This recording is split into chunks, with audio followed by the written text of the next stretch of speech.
Nearly 2 billion years before humans built the first nuclear reactor, the Earth itself turned into a massive nuclear furnace. This video takes you deep into the forests of Gabon to uncover the mystery of the Oklo reactors. We will investigate how a simple puddle of water and ancient algae started a nuclear chain reaction that lasted for hundreds of thousands of years. We will explore how nature built a self-regulating machine that never melted down, even without a single human at the controls. Stay until the end to find out how a tiny error in a French factory revealed this ancient secret, and why these 2-billion-year-old rocks might hold the key to safely storing our modern nuclear waste forever.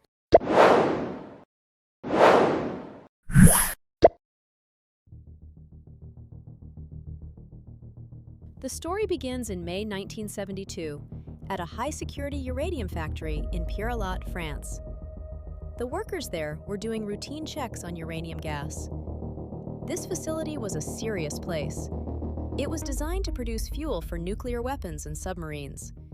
Because nuclear material is so dangerous, every single gram had to be tracked. If even a tiny bit went missing, it was a major security emergency.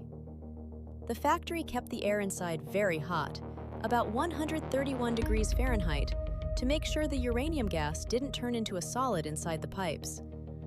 In the middle of this intense environment, a worker named Henri Bouzig noticed something impossible. He was looking at the amount of uranium-235 in a sample from a mine in Gabon, Africa. Everywhere else in the world, and even on the moon, natural uranium has the exact same amount of this spicy radioactive material, 0.7202%. But this sample showed only 0.7171%. It was a tiny difference, but it shouldn't have been there. The investigators were terrified. They thought a terrorist group had stolen the missing uranium to build rogue atomic bombs. They calculated that enough material was missing to build 6 nuclear weapons. The French government launched a massive investigation. They traced the uranium back from the factory to the shipping ports, and finally to the Oklo mine in Gabon. They found that the rocks in this specific mine were unlike anything else on Earth. Some samples had only half the normal amount of uranium-235. But if no one had stolen it, where did it go? Could a pile of rocks really act like a nuclear reactor? Before this discovery, scientists thought only humans could start a nuclear chain reaction. In 1942, Enrico Fermi and his team built the first human-made reactor in Chicago. They thought they were the first ones to ever do it. But years earlier, a scientist named Paul Kuroda had made a bold prediction. He said that if nature could meet 4 specific conditions, a natural reactor could start all on its own. First, the uranium had to be very concentrated. Second, there had to be a moderator, like water, to slow down the tiny particles called neutrons. Third, the deposit had to be big enough. And fourth, the ground couldn't have too many neutron poisons, elements like boron that soak up particles and kill the reaction. 2 billion years ago, the Oklo mine was the only place on the planet that checked all those boxes. Back then, the Earth was a much more radioactive place. Uranium-235 decays faster than other types of uranium. This means that long ago, the percentage of spicy uranium in the ground was over 3%. That is the exact same level of fuel we use in our high-tech nuclear power plants today. How did all that uranium get packed into one spot? The answer involves a massive change in the Earth's history called the Great Oxidation Event. About 2.4 billion years ago, tiny microbes called cyanobacteria began to fill the oceans and atmosphere with oxygen. Before this, there was almost no oxygen in the air. This new oxygen changed the chemistry of the entire planet. Uranium that was trapped in the ground began to dissolve in the water. It was carried by streams into a swampy area that would one day become Oklo. In this mudflat, ancient algae and pond scum began to play a role as the world's first nuclear engineers.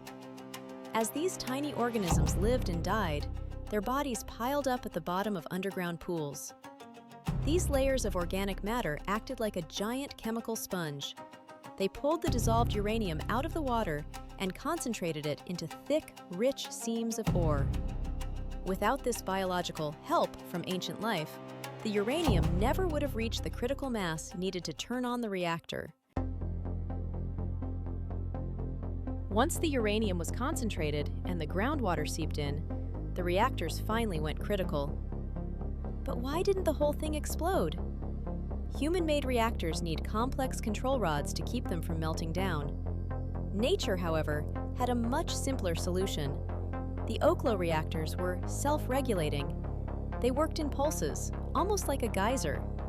When the groundwater seeped into the uranium-rich sandstone, it acted as a moderator. It slowed down the neutrons so they could hit and split other uranium atoms. This started the chain reaction, and the ground began to get very hot. As the heat rose, the water inside the rocks began to boil. Eventually, it turned into steam and shot out of the ground. Because steam is less dense than liquid water, it couldn't moderate the neutrons anymore. The neutrons started flying too fast to be absorbed, and the reaction simply stopped. The reactor would then sit off for about 2.5 hours while it cooled down. Once it was cool enough, new groundwater would trickle back in, and the whole cycle would start again. Scientists found that the reactors were on for 30 minutes and off for 150 minutes. This rhythmic pulsing continued for as long as 850,000 years. During this time, the reactors produced about 100 kilowatts of power, enough to run about 800 big-screen TVs. Even though these reactors turned off 2 billion years ago, they left behind clear fingerprints.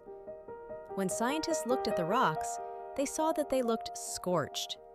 They were black and burned, as if someone had taken a giant flamethrower to the inside of the mine.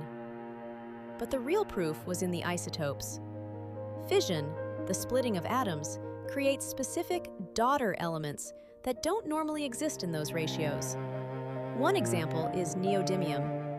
In normal rocks, neodymium-142 makes up 27% of the total. In the Oklo samples, it was less than 6%. This is because the other types of neodymium were being created by the nuclear reaction, diluting the original amount. They also found high levels of ruthenium-99. This element is the result of the decay of technetium-99, which is a major byproduct of nuclear fission. Even more amazing, scientists found rare gases like xenon and krypton trapped inside tiny aluminum phosphate crystals. These crystals acted like tiny time capsules, holding on to the gases for 2 billion years, so that we could find them today. Oklo wasn't just a regular reactor. It was also a breeder reactor. In human engineering, a breeder reactor is one that creates more fuel than it uses. It does this by turning non-fissile uranium-238 into plutonium-239. As the Oklo reactors ran, the neutrons flying around were absorbed by the common uranium-238. This transformed the atoms into plutonium. About 7 to 9% of the total energy produced at Oklo actually came from burning this homegrown plutonium fuel. Because plutonium only lasts for about 24,000 years before it decays back into uranium, all of the original plutonium is gone. But it left behind a surplus of uranium-235 in some parts of the mine, proving it had once been there. This was the first proof that plutonium occurs naturally and isn't just something humans invented in a lab. Perhaps the most important discovery at Oklo had nothing to do with energy. Scientists used the data from these rocks to test the fine structure constant. This is a fundamental number in physics that determines how strongly atoms hold together. If this number were even a tiny bit different, the laws of the universe would change. Some scientists wondered if the laws of physics have been slowly changing over time. By looking at how an isotope called samarium-149 captured neutrons 2 billion years ago, they could check. If the laws of physics were different back then, the samarium levels in the rocks would be different today. After using advanced computer models, the results were clear. The fine structure constant hasn't changed in 2 billion years. The laws of the universe that we see today are the exact same ones that were operating when only algae lived on Earth. Today, humans struggle with what to do with our nuclear waste. We worry about it leaking into the water or the soil over thousands of years. But at Oklo, nature gave us a free lesson. The radioactive waste from the natural reactors sat in a swampy, wet environment for 2 billion years. There were no lead containers or concrete bunkers. Yet, when scientists tested the soil, they found that the most dangerous waste, like plutonium and neodymium, had moved less than a few centimeters from where it was created. The surrounding clay and minerals acted as a perfect natural barrier. This natural analog proves that if we pick the right geological spots, like deep clay or stable rock, we can safely store nuclear waste for millions of years without it ever reaching the surface. Today, the Oklo mine is flooded with water, and most of the reactor zones have been mined away. But the samples that remain in museums still emit a tiny bit of radiation, about the same as you would get on an 8-hour flight across the ocean. It is a final, quiet reminder that the Earth was a nuclear planet long before humans even existed. The natural reactors of Gabon stand as a monument to deep time, where the forces of life, water, and atoms combined to create a prehistoric engine that changed how we see the universe.